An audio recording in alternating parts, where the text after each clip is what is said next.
السلام علیکم ورحمۃ اللہ وبرکاتہ۔ بسم اللہ الرحمن الرحیم۔ پروگرام چھوٹا عمل بڑا ثواب میں میں ہوں آپ کا میزبان حافظ ہشام الہی دہی۔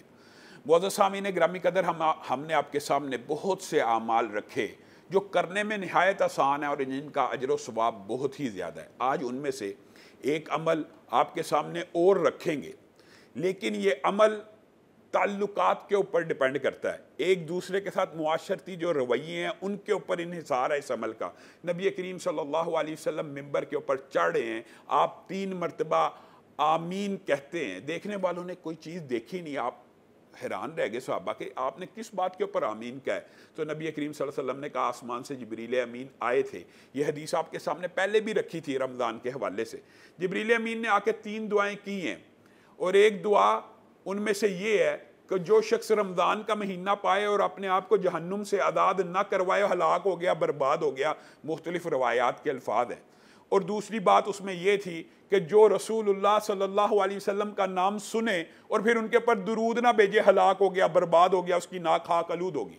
جو تیسری بات جس کا انتخاب آج کے موضوع کے اندر ہم نے کیا وہ یہ ہے کہ جو تم میں سے اپنے بوڑھے والدین کو پائے، یا دونوں کو پالے یعنی ماں باپ، یا ان میں سے کسی ایک کو پالے اور اپنے آپ کو جہنم سے آزاد نہ کروا سکے، ان کی خدمت کر کے، ان کی اطاعت کر کے، ان کا کہا مان کے، وہ خاک آلود ہوگی اس کی ناک، وہ برباد ہو گیا، وہ تباہ ہو گیا۔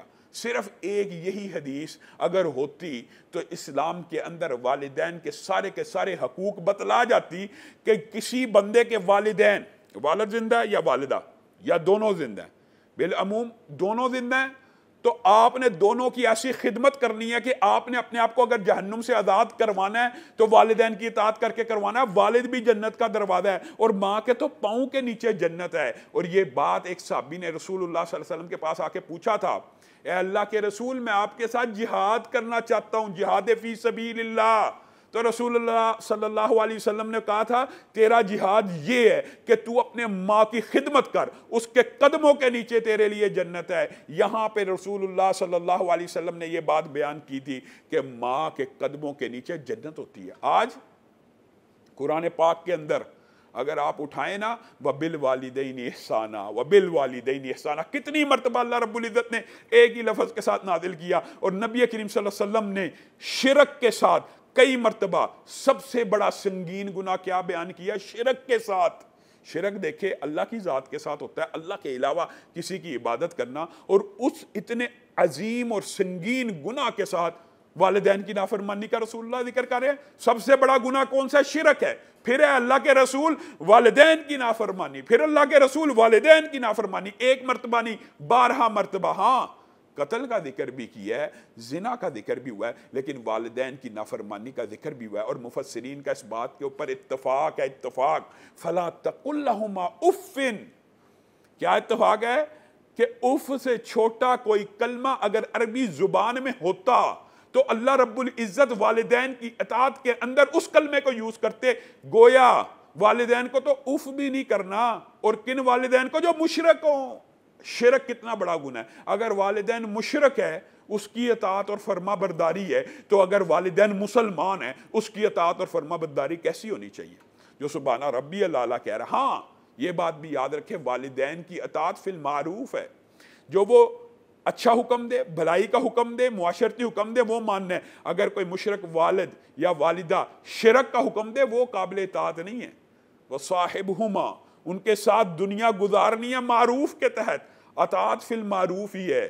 صرف اطاعت جو ہے نا، یہ بات یاد رکھیے، شریعت کا ایک کلیہ ہے کہ ہم نے اطاعت اسی لیمٹس کے اندر کرنی ہے جہاں پر اللہ رب العزت کے کسی حکم کی عدولی نہ ہو رہی ہو، اللہ کے کسی حکم کی نافرمانی نہ ہو رہی ہو۔ اگر اللہ کے حکم کی نافرمانی کا حکم دے والدین، پھر والدین کی اطاعت نہیں کرنی، پھر اللہ کی اطاعت کرنی ہے۔ یہاں پہ یہ بات یاد رکھیں، محدثین نے لکھا ہے کہ والد کو کوئی بیٹا قرضے سے چھڑوا دے، یعنی اس کی گردن کو آزاد کرا دے، کوئی باپ ہے غلام ہو، حدیث کے الفاظ میں تو غلامی کا ذکر ہے کہ کوئی والد غلام ہے، بیٹا اس کو آزاد کرواتا، اس نے باپ کا حق ادا کر دیا، یہ حدیث موجود ہے۔ اور آج کل اس کی تطبیق کیا ہے؟ کوئی والد مقروض ہے، اس کی گردن پھنسی ہوئی ہے، بیٹا اس کے سارے قرضے کو ادا کرتا ہے، باپ کا حق ادا کر دیتا ہے، اور بعض حدیثیں اس بات کے اوپر بھی دلالت کرتی ہیں کہ باپ کو اٹھا کر حج کروا دیا، پیدل چل کے طواف صحیح سارے فرائض اس کے خود اپنے کندھوں پہ اٹھا کے کروا دیے تو باپ کا حق ادا کر دیا، لیکن والدہ کا حق اس سے بھی 3 گنا زیادہ ہے۔ نہ قرضہ ادا کر کے پورا ہوتا ہے، نہ والدہ کو اپنے کندھے کے اوپر بٹھا کے اگر آپ پورے کا پورا طواف بھی کروا لیں، حج بھی کروا لیں، آپ نے اپنی والدہ کا حق ادا نہیں کیا۔ ابو موسیٰ اشعری آ رہے ہیں، رسول اللہ نے کہا کیا بنا اس عورت کا؟ کون سی عورت؟ اے اللہ کے رسول، ہاں وہ عورت، وہ ہمارے ساتھ تھی جب حملہ ہوا، جب ہجرت ہوئی۔ رسول اللہ نے کہا تمہیں پتہ وہ کیا عمل کرتی تھی؟ اللہ رب العزت نے اسے جنت میں داخل کر دیا۔ کیا عمل کرتی تھی اللہ کے رسول؟ وہ اپنی والدہ کو، جس وقت حملہ ہوا نا، اس کو پتہ لگ گیا لشکر آ رہا ہے، تو اپنی والدہ کو اپنے کندھے پہ اٹھائے ہوئے صحرا میں لے کے چلتی تھی، اور اس کے والدہ کے پاؤں جب صحرا کی مٹی سے گرم ہو جاتے تھے، ان کے پاؤں کے نیچے اپنے پاؤں رکھ دیتی تھی، ان کے ہاتھوں کے نیچے اپنے ہاتھ رکھ دیتی تھی، اپنا جسم ان کے جسم کے نیچے بچھا دیتی تھی۔ اس عورت کے نیکی کے عمل بہت زیادہ نہیں تھے، لیکن اس ایک عمل کی وجہ سے اللہ رب العزت نے اسے جنت الفردوس میں داخل کر دیا۔ والدین کی خدمت کو آج ہمارے معاشرے میں افسوس اور دکھ کی بات ہے کہ نہیں، ہمارے معاشرے میں کیا کلچر ہے؟ اولڈ ہوم، شرم آنی چاہیے۔ یہ کیا اسلام کا کلچر ہے؟ یہ کلچر کہیں باہر سے آیا ہے؟ اسلامی معاشرے کے اندر یہ کلچر ہو کہ بوڑھے والدین کو انسان اولڈ ہوم میں چھوڑ کے آئے تو اسلام کے اندر اس بچے کا پھر بھی مقام و مرتبہ ہوگا۔ جریج کا مشہور واقعہ، جریج کا، میرے بھائیو یہ جو بات مشہور ہے نا کہ والدہ، بندہ نماز پڑھو اللہ کے سامنے نفلی نماز میں ہو اور والدہ آواز دے، بندے کو چاہیے نماز توڑ دے، وہ کس حدیث سے حذف کیا گیا مسئلہ؟ حدیث یہ نہیں ہے کہ نماز توڑ دے، حدیث یہ ہے کہ جریج ایک عابد اور زاہد تھا، اس نے اللہ کے سامنے نماز کو قائم کیا، نفل کو قائم کیا، اتنی دیر میں والدہ نے آواز دی، جریج کے دل میں خیال آتا ہے کہ میں نماز کو توڑ کے والدہ کی طرف متوجہ ہوں کہ یہ رب کی طرف متوجہ ہوں، ابھی سوچ رہے ہیں، شش و پنج میں ہیں، تو والدہ دوسری مرتبہ آواز دیتی ہے، ابھی پھر خیال آ رہا ہے کہ رب کی بندگی سے نکل کے والدہ کی طرف جاؤں یا نہ جاؤں، والدہ کہتی ہے جا۔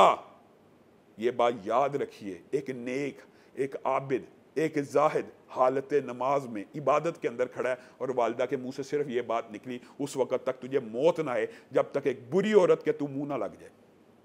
جریج کے دل کو چوٹ پہنچ گئی، سمجھ آ گئی کہ والدہ کے منہ سے یہ الفاظ نکل گئے، والدہ کو خدمت میں قصر، یہ بتائیے کتنی بڑی حکم عدولی ہے نماز کے اندر۔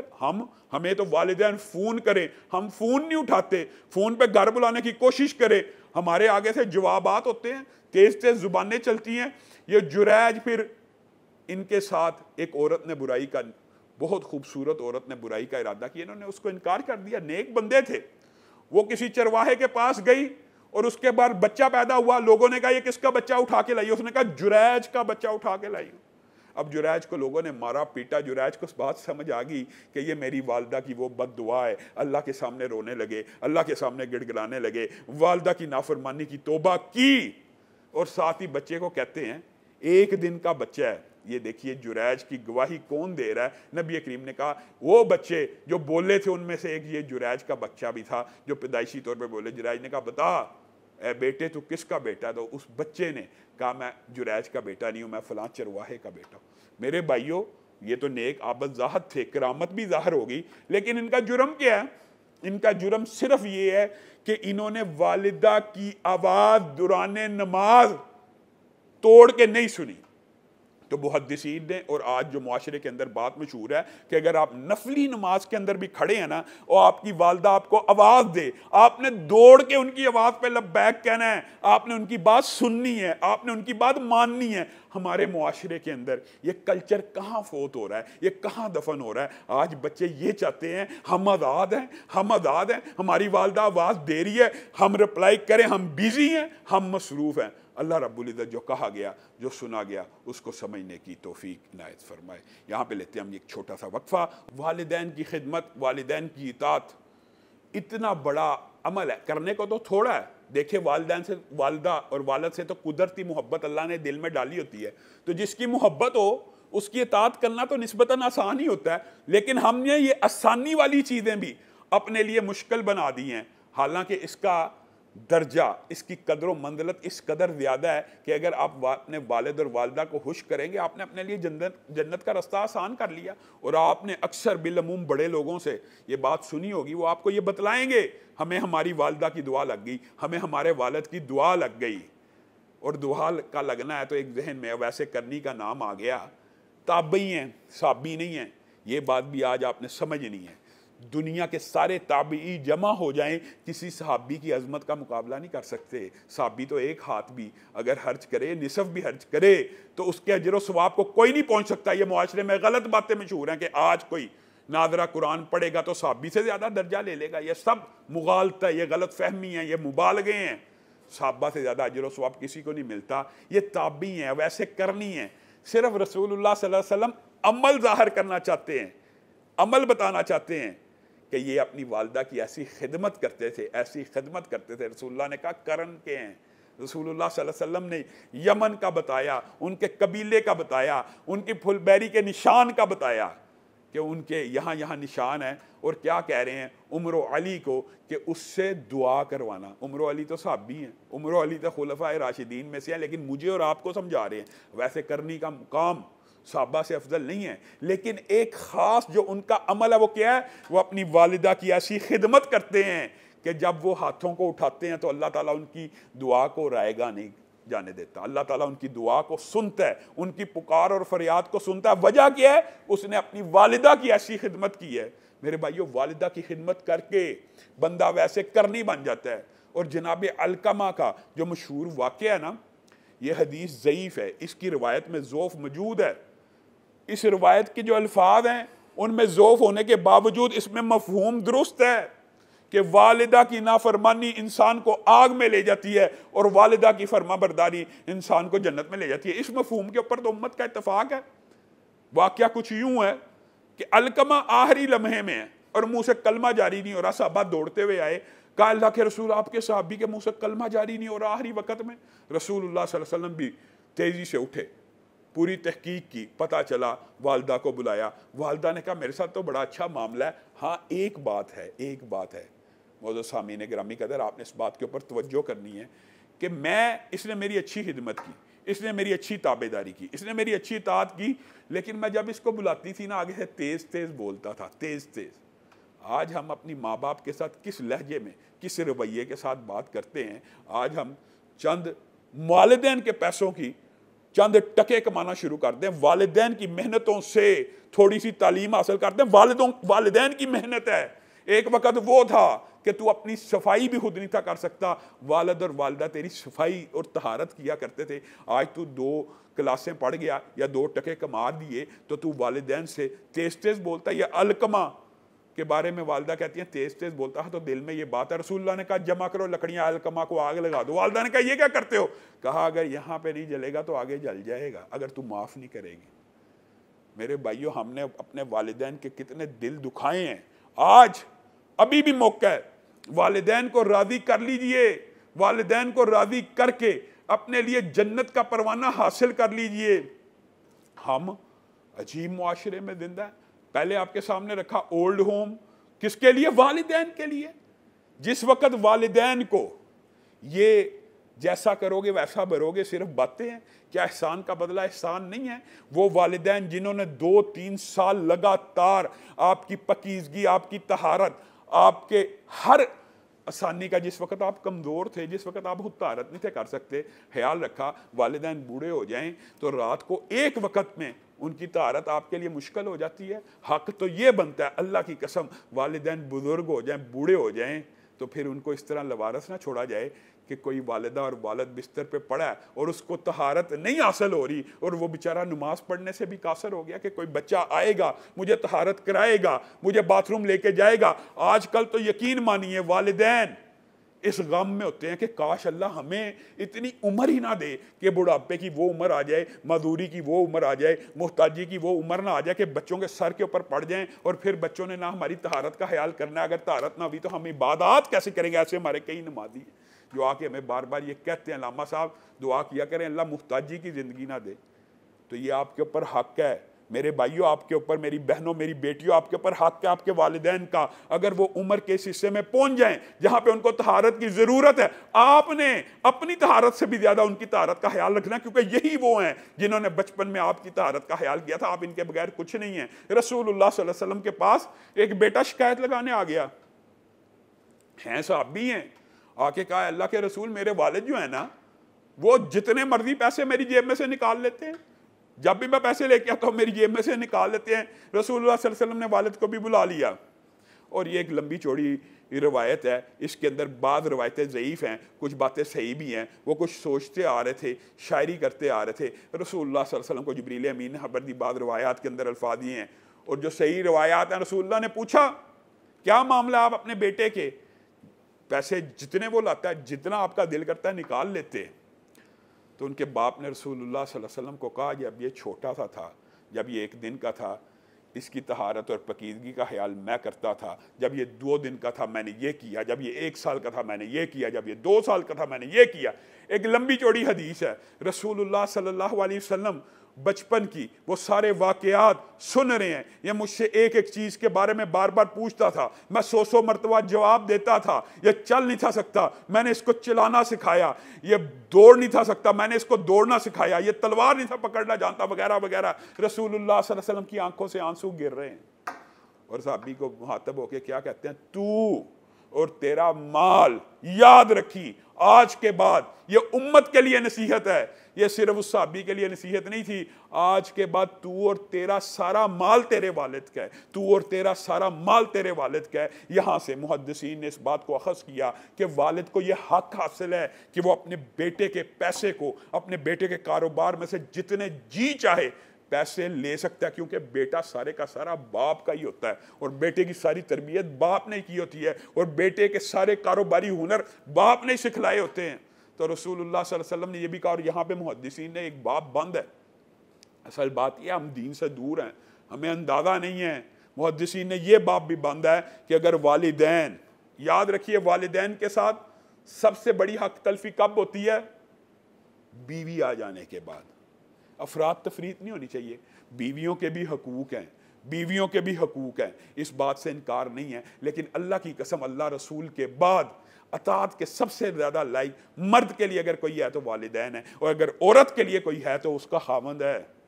ہم افراط و تفریط کا ایسا شکار ہو جاتے ہیں کہ ایک عورت کی وجہ سے والدین کے ساتھ کیا کیا معاملات کرتے ہیں. محدثین نے لکھا ہے اگر والدین اپنے بیٹے کو شرعی عذر کی بنیاد کے اوپر کسی شرعی عیب کی وجہ سے کہنا اپنی بیوی کو طلاق دے دے تو بیٹے کے اوپر فرض ہے کہ اس کو طلاق دے. معاذ اللہ مراد یہ نہیں ہے کہ بلا وجہ لڑائی جھگڑا یا اس طرح، شرعی عذر کے بغیر نہیں. شرعی عذر ہو تو والدین کی اطاعت اتنی کرنی ہے. اور یہ واقعہ میں اپنی طرف سے نہیں کہہ رہا، حضرت ابراہیم بیٹے اسماعیل کے پاس آئے تھے، اور آ کے جب پوچھا، آپ کو سب کو یہ واقعہ پتہ ہے، لمبا چوڑا واقعہ ہے. بیوی نے آ کے ناشکری کے الفاظ کے تو ابراہیم کہہ گئے تھے اپنے گھر کی دہلیز بدل لینا. اسماعیل کو سمجھ آ گئی، کہا والد طلاق کا حکم دے گیا، مان لیا. گویا والد شرعی عذر کی بنیاد کے اوپر اگر طلاق کا بھی حکم دے تو ماننا ہے. اور میرے بھائیوں آج بھی اللہ کا شکر ہے پھر بھی کہ ہمارے مشرقی ماحول کے اندر، اسلامی ماحول کے اندر خاندان کا کوئی تصور باقی ہے. ریاض کا اخبار ہے، ریاض نامی اخبار ہے، اس کے اندر ایک مشہور واقعہ چھپا. 60 سال کا بوڑھا ہے، ایک 80 سال کا بوڑھا ہے، والدہ 110 سال کی ہے. مقدمہ نچلے کورٹ سے چلتا چلتا ہائی کورٹ میں آ چکا ہے، اور مقدمہ سنے تو قربان جائیں. ایسی اولاد بھی اللہ تعالی ہم سب کو نصیب کرے کہ بوڑھا 80 سال کا اور ایک 60 سال کا بوڑھا سگے بھائی ہیں. مقدمے بازی ہو رہی ہے، یہ میرا بھائی بوڑھا ہو گیا ہے، یہ اب میری والدہ کی صحیح خدمت نہیں کر سکتا، اس نے ساری زندگی والدہ کو اپنے پاس رکھا ہے. 60 سال کا بوڑھا کہہ رہا ہے اب میرا بھی حق ہے، والدہ مجھے عنایت کر دیجئے. بوڑھا جو بڑا وہ کیس لڑتے لڑتے ہائی کورٹ لے گیا. ججوں نے پیچ اپ کرانے کی کوشش کی، پیچ اپ نہ ہو سکا. صلح کروانے کی کوشش کی، والدہ سے پوچھا تو کس کے ساتھ جانا چاہتی ہے؟ والدہ نے کہا جج صاحب جو آپ فیصلہ کریں گے مجھے منظور ہوگا، میرے تو دونوں ہی بیٹے ہیں، میرے لیے تو دونوں ہی برابر ہیں. پھر جج نے جب چھوٹے بیٹے کے حق میں فیصلہ دے دیا کہ تو نے 40-50 سال اپنی ماں کو پال لیا، اب تو بوڑھا ہو گیا ہے، اب تو کمزور ہو گیا ہے، تو وہ جو 80 سال کا بوڑھا ہے اس کی تصویر سرے ورق پہ چھپی، اس کی آنکھوں میں آنسو ہیں، اور اس کے اوپر جملہ لکھا تھا ہائے افسوس میرے بڑھاپے پر کہ اس بڑھاپے نے مجھ سے میری والدہ چھین. وہ سامعین گرامی قدر، ہمارا اسوہ یہ ہونا چاہیے اپنے والدین کے لیے جو اسلام ہمیں سکھاتا ہے، جو مشرقی روایات ہمیں سمجھاتی ہیں. اللہ رب العزت جو کہا گیا، جو سنا گیا، اس کو سمجھنے کی توفیق عنایت فرمائے. یہاں آج آپ سے لیتے ہیں اس پروگرام سے اجازت. انشاءاللہ کل آپ کے سامنے نئے پروگرام کے ساتھ حاضر ہوں گے. والسلام علیکم ورحمۃ اللہ وبرکاتہ.